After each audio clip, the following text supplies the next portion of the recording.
Good evening বন্ধুরা, কেমন আছো তোমরা সবাই? আশা করি সবাই ভালো আছো। তো আমরা যাব ঘরে, যেন একটা সবজি নেই, বাজারে একটু যাবো সবজি আনতে।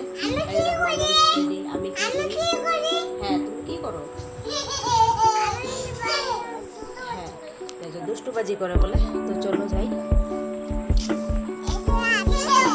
বাজারে। ওই যে ব্যাগটাও নিবে।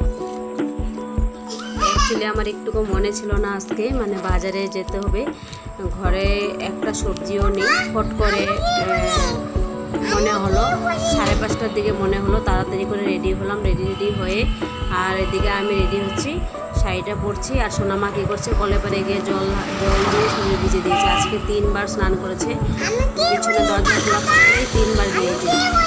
মানে দেখলে সামনে আমি আমার কথা বলা, হ্যাঁ তুমি কিছু করো না, তারপরে প্যাক করতেই থাকে। তারপরে গেলাম বাজারে, গিয়ে তারপরে কোলে উঠলো, কিছু দূর হাঁটলো। ফার্স্ট টাইম তো কোলে উঠবে না, তারপরে কোলে উঠলো। কোলে করে নিয়ে বাজার করা খুবই মানে অসম্ভব হয়ে যায়। তো যাই হোক, তো একা একাই যেহেতু ক্যামেরাম্যান নেই, নিজেই ক্যামেরাম্যান, তাই একটু হয়তো কোলে নিয়ে ক্যামেরাটা করতে অসুবিধা হয়। তারপরে চলে আসলাম, বাজারে ঢুকে গেছি। এই বাজার বাড়ির থেকে বেশি দূর না। বাজারে গেলাম, একটু সবজি টবজি নেব। সবজির যে দাম, একটা সবজিতে হাত দেওয়া যায় না। একটা চাল কুমড়ো পিস, একটা চাল কুমড়োই চায় 60 টাকা, একটাই 60 টাকা। তো আমি কী করলাম, এই দোকান থেকে আলু পেঁয়াজ এগুলো নিয়ে নিলাম।